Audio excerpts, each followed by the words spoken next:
mais on s'autorise à penser dans les milieux autorisés. Alors ça, c'est encore un autre truc. Les milieux autorisés, vous y êtes pas, vous, hein.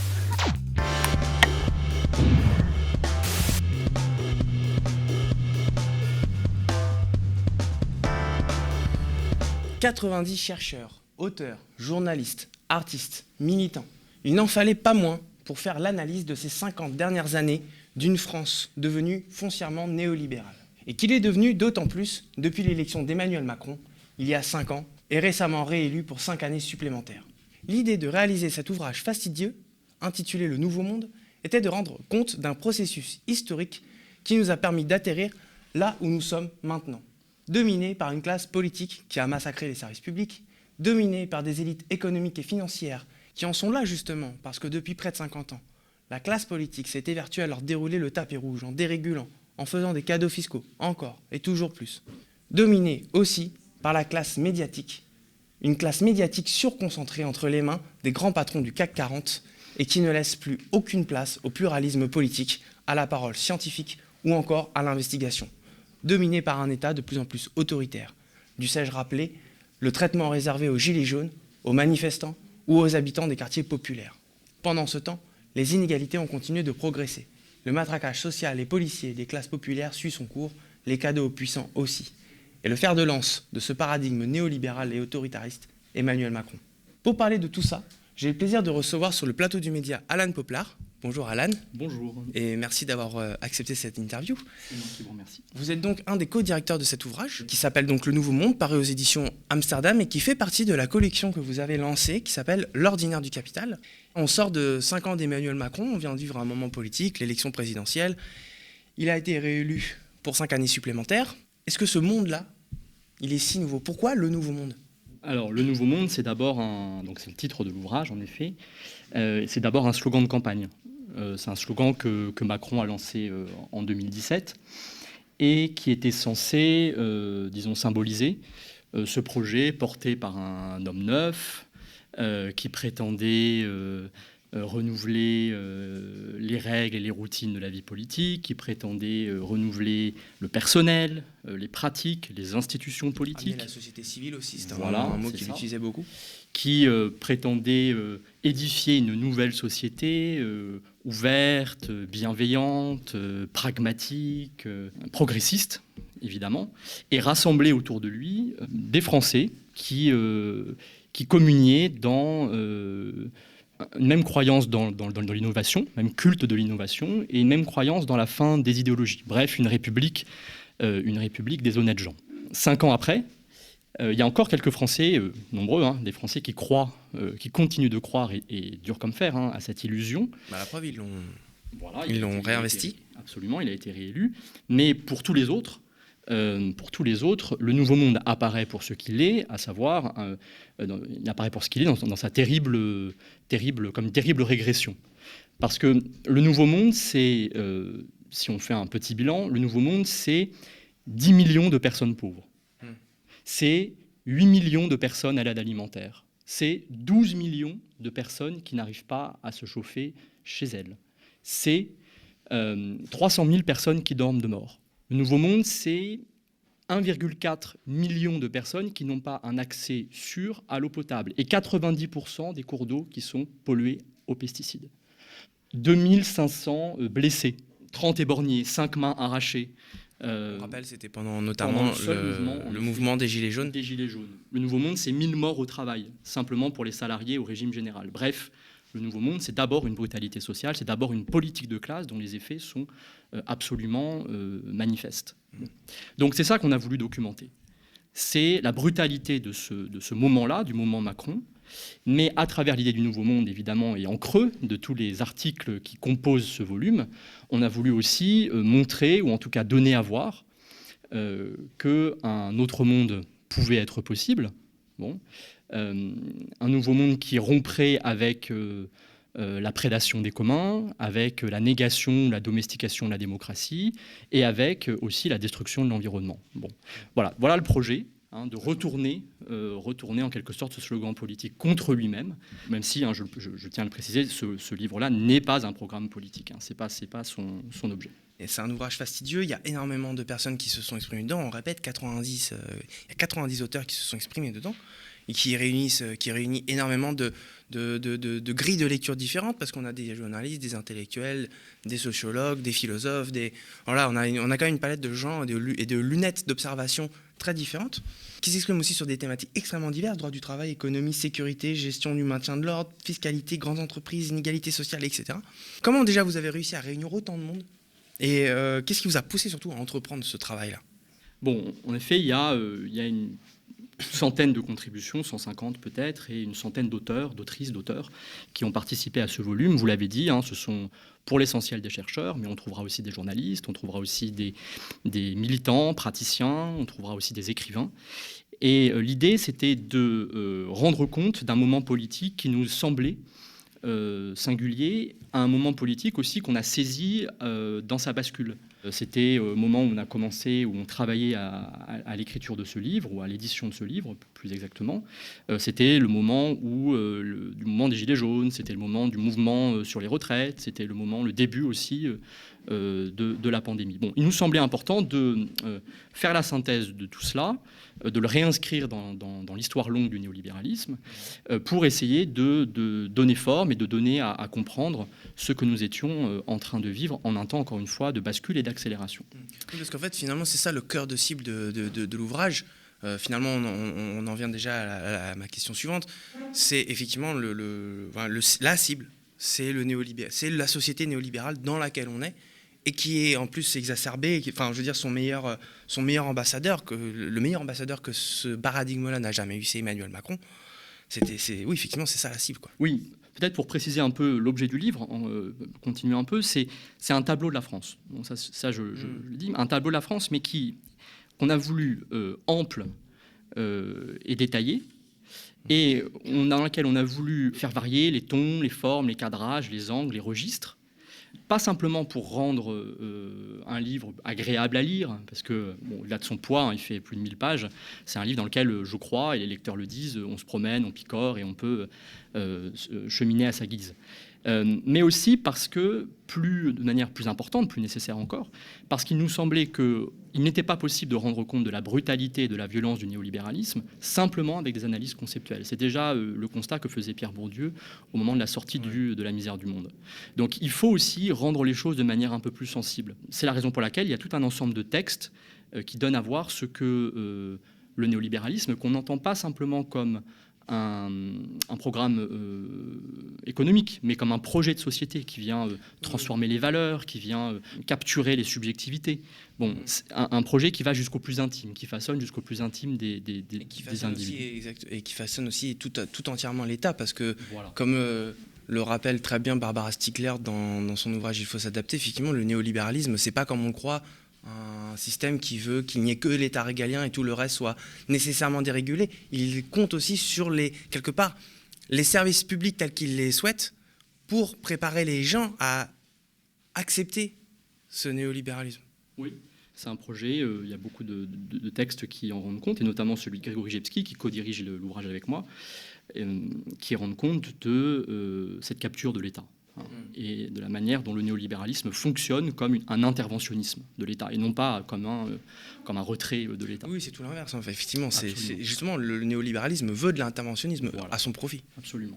Et dans cette histoire-là, donc pour reprendre votre question, on a voulu à la fois, donc circonscrire le moment Macron, voir comment il se réinscrivait dans une histoire longue, mais aussi voir de quelle manière il était singulier, parce que à notre point de vue, par seuils successifs, il marque une rupture. En tout cas, la question, on la laisse ouverte. Ça, on y reviendra plus tard, mais justement, puisqu'on parle des perspectives historiques, ce qui est intéressant, c'est effectivement, moi, j'ai quelque part, en lisant l'ouvrage et en parcourant un peu ce processus historique qui sont décrits texte après texte, Le Nouveau Monde m'est apparu comme un titre ironique, quelque part. Il y a une ironie là-dedans, parce que c'est le nouveau monde, mais en fait, ce monde n'est pas si nouveau. Ça fait 50 ans qu'on nous le prépare. C'est peut-être un peu plus compliqué que ça, mais disons qu'on pourrait placer, j'ai l'impression que c'est là, en tout cas, qu'il est placé. On pourrait placer le curseur peut-être lorsque Raymond Barre, sous la présidence de Giscard d'Estaing, était à Matignon. Oui. Bon, et en effet, hein, c'est un titre, mais pour ceux qui l'ont employé, Macron en premier, ce mot d'ordre-là, mot d'ordre politique, il n'est pas ironique. Hein, c'est des gens qui ont cru absolument renouveler, ou en tout cas qui ont fait croire qu'il renouvelait en profondeur la vie politique française.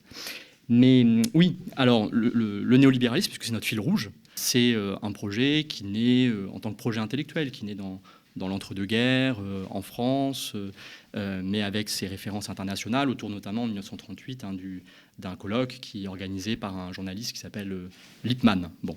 Donc ça, on en parle un petit peu. Qui incube à la fin du gaullisme et surtout qui fait ses premières conquêtes, vous avez raison, au mi-temps des années 70, notamment sous la présidence de Valéry Giscard d'Estaing. Alors en effet, il y a beaucoup de textes qui prennent ce point de départ-là, hein, parce que bon, il y avait quelque chose aussi d'un peu amusant à le faire. Il y a un parallélisme à construire entre la figure de Giscard d'Estaing et la figure de Macron. C'est tous les deux des énarques. Ils sont régulièrement comparés, effectivement. Ouais, tous les deux des énarques, tous les deux des inspecteurs des finances. Ils ont été ministres de l'économie, ils sont arrivés quadragénaires au pouvoir.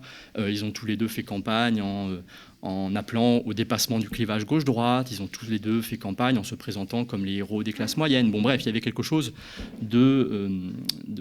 voilà, un parallélisme qu'il était intéressant de faire. Et puis, c'est aussi ce moment-là, hein, ce moment où cristallise l'idéologie néolibérale. On se souvient peut-être de l'article de Bourdieu et Boltanski, La production de l'idéologie dominante. Il est écrit pendant la présidence de Giscard d'Estaing. Il compile un ensemble de discours pour montrer comment un sens commun néolibéral est en train de se fabriquer. Bon. Donc on a pris, en effet, il y a ce point de référence-là qui existe dans le livre. Mais il y en aurait d'autres, hein. Et d'ailleurs il y en a d'autres qui sont évoqués, où le déferlement néolibéral fonctionne par étapes successives. Mais peut-être pour poursuivre, ce qu'il y a de singulier du coup dans le moment Macron, c'est que pour la première fois, on a un partisan de la société néolibérale, il y en avait eu d'autres avant, on a un partisan de la société néolibérale qui a réussi à construire une coalition politique et à constituer autour de lui une base sociale qui soutient ce projet-là, qui est suffisamment homogène pour escompter, faire advenir cette société néolibérale. C'est toute la théorie de Bruno Amable et de Stefano Palombarini qui ouvre le chapitre consacré à la sécession de la bourgeoisie, au séparatisme de la bourgeoisie. C'est l'idée qu'avec Macron, que c'est un bloc bourgeois plutôt qui a porté au pouvoir Macron. Ou que, dit autrement, l'arrivée de Macron ne peut s'expliquer que par la crise endogène qu'ont connu les différents blocs politiques, le bloc de gauche, le bloc de droite, qui jusqu'alors plutôt structuraient la vie politique française et qui tous les deux pouvaient communier dans la défense du néolibéralisme, mais ne pouvaient pas pleinement le mettre en œuvre parce qu'ils devaient composer avec une base sociale composite dans laquelle existaient des classes populaires de gauche et des classes populaires de droite. Macron, il a une base sociale qui est parfaitement homogène, le bloc bourgeois, et il s'est du coup délié de toute forme de responsabilité vis-à-vis des classes populaires. Donc c'est un projet à marche forcée, hein, c'est celui que j'ai décrit en introduction de cet entretien-là, un projet à marche forcée qui est en train d'être mis en œuvre depuis 5 ans et qui, peut-être, s'il obtient une majorité législative, sera mis en place dans les 5 ans à venir. Finalement, est-ce que Emmanuel Macron n'a pas réussi à donner une certaine substance, parce que c'est vrai que quand on dit bloc bourgeois, on peut aussi imaginer classe moyenne, on pourrait aussi penser classe moyenne, au sens par lequel Luc Boltanski essaie de l'expliquer dans son ouvrage qui s'appelle Les cadres, où d'ailleurs il parle justement à l'époque, bon là on en vient, c'est les années 30, hein, mais où il parle justement de cette idée de troisième voie. On a l'impression qu'Emmanuel Macron, peut-être, il a réussi à donner une substance, à faire croire en tout cas qu'un bloc homogène qui pourrait constituer la classe moyenne, cette fameuse troisième voie, il a réussi à lui donner une substance, à exister électoralement et donc à lui servir justement, comme vous dites, de base sociale. Alors je ne sais pas si c'est à ça que vous faites référence, mais il est vrai que Macron renoue en quelque sorte avec l'idée de la troisième voie qui a pu être portée par les sociodémocrates européens, Blair, Schröder, Renzi, Zapatero. Troisième voie qui, on l'a déjà dit, mais repose sur l'idée qu'on pourrait dépasser le clivage gauche-droite, qu'on pourrait mettre fin à une forme de conflictualité sociale en moyennisant la société. Bon. Mais il renoue avec ça à retardement, c'est-à-dire 15-20 ans après. à un moment où les solutions qui pouvaient être proposées par les sociodémocrates européens et qui pouvaient être ajustées en quelque sorte à une hégémonie néolibérale, là, ne fonctionnent plus. Hein, on a une crise de l'hégémonie néolibérale, en tout cas, il y a un effritement, un décèlement de l'ordre social, et donc les solutions qui sont proposées par Macron rencontrent un certain nombre de résistances populaires, et il y a une partie même, on pourrait le signaler, une partie même de la petite bourgeoisie qui aurait pu le soutenir, mais qui entre en résistance elle aussi. Mais justement, là, on parlait tout à l'heure, on parlait on faisait la comparaison avec le personnage de Giscard, mais tout à l'heure, vous disiez aussi que Macron marque une certaine rupture. Pourtant, enfin, je veux dire, la vie politique, évidemment, surtout sur les 50 dernières années, comporte différentes grilles de lecture. On pourrait aussi y voir une certaine continuité. Finalement, la seule petite rupture qu'il y a eu, en vrai, c'est les 2 ans de programme commun entre 81 et 83. Ensuite, il y a le tournant de la rigueur. Donc là, finalement, est-ce qu'on n'est pas finalement sur un processus qui a littéralement préparé, en fait, cette émergence de ce que, justement, ce que Personnaz appelle finalement l'extrême centre. Parce que finalement, cet extrême centre n'a pas toujours un petit peu gouverné. Là, maintenant, il peut s'exprimer de façon idéale, en étant incarné par Emmanuel Macron. Mais est-ce qu'on n'était pas sur un processus qui, de façon non délibérée, mais qui, de toute façon, allait préparer à cette société dans laquelle on est et à l'émergence d'Emmanuel Macron? Il est certain qu'Emmanuel Macron n'a pas inventé le néolibéralisme et c'est pas lui qui l'a importé en France. Le néolibéralisme, il a une histoire qui a plusieurs décennies avant Macron. Hein, on la connaît, cette histoire. Vous avez évoqué le moment Barre. On aurait pu évoquer aussi la manière dont la gauche de gouvernement progressivement acquiesce à l'ordre néolibéral. Les grandes étapes sont connues, c'est la rigueur de 1983, c'est les réformes économiques et financières qui l'ont suivi, c'est la campagne centriste de Mitterrand en 88, c'est... On parle aussi un peu de l'Europe. Oui, personne n'en parle en ce moment, mais dans le bouquin, on en parle. Oui, on en parle pas mal, ouais.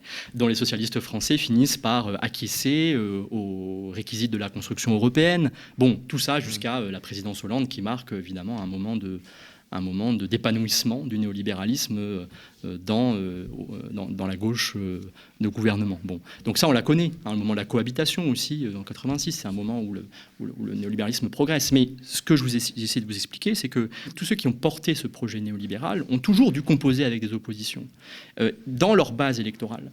Et donc n'ont jamais pu aller aussi loin qu'ils l'auraient souhaité. Le moment Macron, il s'inscrit dans cette généalogie-là, mais il rompt avec ça, dans le sens où il a une base sociale parfaitement homogène que Amable Palombarini appelle le bloc bourgeois et qui est décidé à enfin faire advenir, quoi qu'il en coûte, avec force et violence s'il le faut, et il a su démontrer sa détermination à le faire, un projet politique qui est minoritaire dans la société. Mais justement, c'est là qu'on peut rebondir sur le côté interventionniste du néolibéralisme. On sait que déjà il y a toutes ces politiques économiques de dérégulation, de ces politiques fiscales toujours plus favorables aux classes aisées, aux grandes entreprises, etc. Il y a aussi, il s'investit aussi dans la tentative de faire accepter aux gens, par l'éducation par exemple, faire accepter aux gens le néolibéralisme, l'économie de marché, etc. Mais là en ce moment, peut-être là aussi l'autre fer de lance du néolibéralisme pour s'imposer justement idéologiquement dans l'esprit des gens et des citoyens, c'est les médias. Et d'ailleurs, peut-être qu'on l'a jamais aussi bien vu que lors du dernier moment politique qu'on vient de vivre là, et qu'on vit encore d'ailleurs, parce qu'on ne faut pas oublier qu'il y a les législatives. Mais est-ce qu'il n'y a pas quand même quelque chose à ce niveau-là? D'ailleurs, on en parle aussi des médias dans ce livre. Que les médias sont sont le fer de lance aussi du néolibéralisme, d'Emmanuel Macron, Bah oui, c'est évident. Hein. Vous avez parlé en introduction de cet entretien de la concentration absolument hallucinante des médias en France. Bon, il est évident qu'ils jouent un rôle dans la production et la reproduction de l'ordre néolibéral en France. Bon, théocrates, mais à côté d'autres, portent ce discours, ce que le sociologue Gérard Mauget appelle un discours sans sujet, un discours impersonnel en fait, qui circule des plateaux de télévision, aux think tanks, des think tanks, au cabinet de conseil, des cabinets de conseil. Bon bref, une espèce de circulation circulatoire de tous ces mots qui viennent conforter l'ordre social et politique. Donc oui, bien sûr, il y a une double peau du système, et cette double peau du système, c'est les médias jouent un rôle absolument déterminant dans sa fabrication. Et c'est Il y a certain. quelque chose aussi qui s'explique sociologiquement, puisque effectivement on parle beaucoup dans les différents textes qui abordent le sujet, la collusion, en tout cas le fait que les gens sociologiquement, politiciens, professionnels de la politique et professionnels des médias grand public en tout cas, viennent peu ou prou des mêmes mondes, ont fait les mêmes écoles, se connaissent très bien, et peut-être aussi il y a un effet de cause. Oui. Alors, si vous parlez du coup d'une forme d'oligarchie, c'est ça qui serait... Oui, bien sûr. Vous avez raison, hein, il n'y a pas qu'en Russie qu'il y a une oligarchie, hein. En France aussi, ça existe. Bon, celles et ceux qui nous écoutent se souviennent que les 5 premières fortunes françaises détiennent autant que les 27 millions de Français les plus pauvres. Bon, et qu'elles ont soutenu Emmanuel Macron. Elles se souviennent peut-être aussi que le nombre de milliardaires, si je ne me trompe pas, est passé de 95 ou quelque chose comme ça à 109 durant la pandémie. Bon. Donc oui, évidemment, il y a une oligarchie française. Et vous avez raison aussi, on observe une interpénétration des élites politiques, économiques, on pourrait même ajouter culturelles, académiques, qui s'allient dans une même capture de l'État. Bon, mais à notre sens, c'est évidemment important, on le dit, on le démontre, mais à notre sens, c'est pas là qu'il faut porter l'attaque. Ce qu'on a voulu documenter plus largement dans le livre, c'est le fait que cette oligarchie-là, elle ne pourrait pas se maintenir au pouvoir s'il n'existait pas autour d'elle une bourgeoisie qui la soutient. Autrement dit, on a voulu faire pièce à l'idée cette découpe sociale du 1% contre les 99% qui, à notre avis, rend compte de quelque chose, mais stratégiquement conduit à une impasse. Ouais. Donc, on a voulu faire pièce à cette découpe sociale-là, on proposait une autre, celle des 10%, ou même du halo autour des 10%, bref, celle d'une élite de masse, ou celle d'un parti de l'ordre, si on voulait dire les choses un peu différemment. On a voulu montrer, c'est ce que font par exemple Pierre Rimbert ou Camille Erlin-Giré, on a voulu montrer que se constituait sous nos yeux une bourgeoisie héréditaire, que le tamis de l'argent et du savoir produisait une bourgeoisie héréditaire. Une reproduction sociale des élites, quoi. Voilà, une bourgeoisie. On retombe sur nos pattes, c'est sur les concepts bourdieusiens.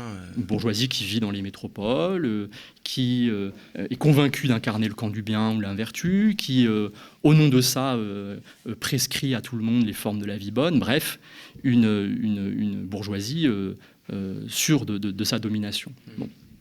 Donc c'est plutôt ça qu'on a voulu documenter.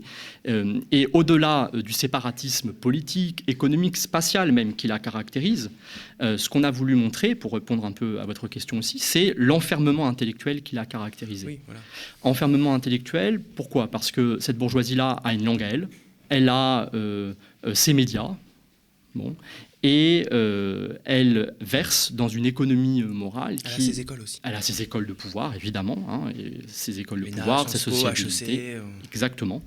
Et du coup, elle verse dans une forme d'économie morale qui n'a plus rien à voir avec l'économie morale populaire. Et donc, on revient au point de départ de notre discussion. On est dans un moment politique où Emmanuel Macron, le bloc bourgeois qui le soutient, ne rend plus compte, ou ne fait même plus mine de rendre compte aux classes populaires. Il y a une forme de sécession, de séparatisme. C'est même plus du mépris, c'est de l'indifférence en fait. C'est de l'indifférence, mais qui quand même, si on regarde les 5 dernières années qui viennent de se passer, ont été caractérisées par un mépris qui rarement aura été aussi déboutonné. Et un autoritarisme aussi, parce que quand on fait la critique du néolibéralisme, on se concentre souvent sur l'aspect économique et social, mais il y a aussi l'État régalien qui est quand même là et qui sert aussi ce néolibéralisme. Et donc, on parlait des gilets jaunes tout à l'heure, des manifestants, aussi des quartiers populaires, hein, parce que dans les quartiers populaires, en banlieue, etc., la police fait rage aussi.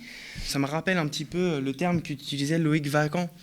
C'est-à-dire que, bon, évidemment, sur les plateaux de télé, on nous dit l'État-providence, ça suffit. Hein, on a toujours une Agnès Verdier-Molinier pour nous raconter des conneries, nous dire il y a trop de dépenses publiques, l'État-providence, j'en ai marre.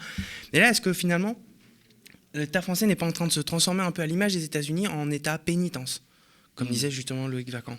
Alors, oui, c'est vrai que la question du maintien de l'ordre, puisqu'il s'agit de cela, elle est centrale dans notre livre. Et de la manière dont le néolibéralisme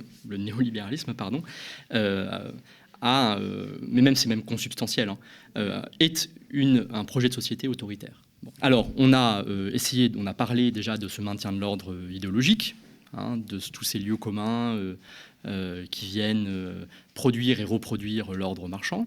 Mais au-delà de cet ordre, disons, symbolique, il nous a semblé que la période, elle était aussi à l'accentuation ou à un surcroît de violence des autres formes de maintien de l'ordre, à commencer par le maintien de l'ordre dans les entreprises, contre les salariés, qui viennent discipliner les salariés. Bon, il suffit d'avoir à l'esprit les deux des 3 ou 4 mesures que Macron a bien daigné vouloir nous présenter durant la campagne électorale qui vient de s'achever, à savoir le travail obligatoire pour les allocataires du RSA, les 20 heures de travail forcé, on pourrait dire même, pour les allocataires du RSA, et puis la réforme de l'assurance chômage. Bon. Oui. Tout ça vient discipliner les salariés. Et la réforme des retraites, qu'ils n'ont pas oublié, qui va absolument, venir. La réforme des retraites, absolument. Tout ça vient discipliner le salariat, dans un contexte marqué par un chômage de masse, vient discipliner le salariat, et à un moment aussi où toutes les formes de protection juridique qui existaient ont été méthodiquement démantelées. Donc il y a cette discipline, cette domestication du salariat. Bon. Et puis, quand ça ne suffit pas, parce qu'on est dans un moment où l'ordre social se décèle, où l'ordre social chancelle, eh bien on recourt à la violence policière, à la violence judiciaire, qui est abondamment documentée par les auteurs du livre, qui tous constatent qu'on a franchi un seuil, et sous le quinquennat d'Emmanuel Macron qui vient de se terminer. Ah oui, on n'a jamais eu autant de blessés, autant de comparutions immédiates en masse pendant la période des Gilets jaunes. Mais de toute façon, ça a continué ensuite, lorsqu'il y a eu les manifestations contre la loi sécurité globale, contre la réforme des retraites. Ça a continué, à chaque fois des problèmes avec les interventions policières qui sont de plus en plus violentes. Oui, c'est vrai. Et en fait, pour finir, la dernière partie de l'ouvrage, c'est surtout, on rentre dans quelque chose de peut-être un peu plus littéraire, si je peux me permettre. J'ai l'impression que l'entreprise aussi, un petit peu à la façon dont on avait conçu Émile Durkheim, enfin en tout cas à la manière dont Émile Durkheim avait conçu la sociologie comme quelque chose visant à casser des mythes. Est-ce que aussi, parce que là je vois par exemple la partie qui s'appelle justement mythologie, est-ce que c'est pas justement, le but n'est pas justement de revenir sur des concepts qui sont à la fois utilisés par la droite et l'extrême droite, comme le coût du travail, le grand remplacement, des choses comme ça? Oui, alors vous faites référence à la dernière partie du livre. Oui, c'est ça. C'est ça, c'est une série d'une 50aine de textes, plutôt courts, un peu féroces, un peu goguenards, bref, qui viennent aussi appuyer là où ça fait mal. Quelque chose qui vient peut-être remettre en question justement l'imaginaire néolibéral dans lequel on essaie de nous maintenir. Absolument. C'est une 50aine de textes qui sont consacrés à des objets, je sais pas moi, le SUV, à des expressions. Vous avez cité le grand remplacement, on pourrait en citer d'autres, le coût du travail, pourquoi pas, à des figures, bref, un ensemble en fait de petits objets, mais au travers desquels on arrive à déplier ou à déconstruire le sens commun néolibéral. Bon. Et en essayant de le faire de manière un peu sardonne, quoi, pour encore une fois appuyer là où ça fait mal. Donc ce sont des auteurs comme Bégodeau, comme Éric Chauvier, comme Yoann Chapoutot, comme Amina Damerji, comme Mathilde Larère, qui viennent écrire ces textes-là en appui de tous les autres qui sont déjà dans le livre, écrits par Gérard Mauger, par Nathalie Quintane, par Sandra Lucbert, par Frédéric Lordon aussi, et qui eux aussi s'attaquent à cette langue hégémonique qui non seulement neutralise la pensée critique, mais capture le sens commun et bloque le débat.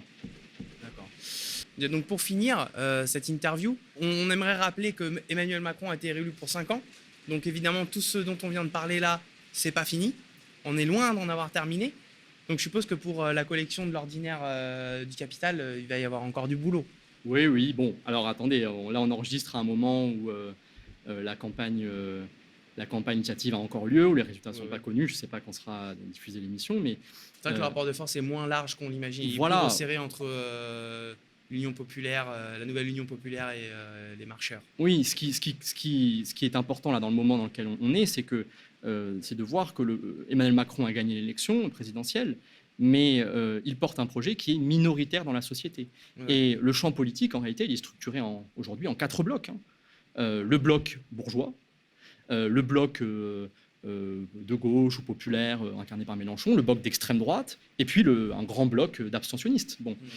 Aller à marche forcée, comme Emmanuel Macron entend le faire, avec la retraite à 65 ans, etc., nécessairement débouchera sur des formes d'instabilité et d'opposition politique importantes. Bon, les grandes questions ne sont pas réglées, elles continuent de se poser, et voilà, peut-être que l'élection législative permettra d'y voir un peu plus clair. Et peut-être, pourquoi pas, de donner une majorité à ceux qui veulent changer les institutions, parce que peut-être on en est là aussi.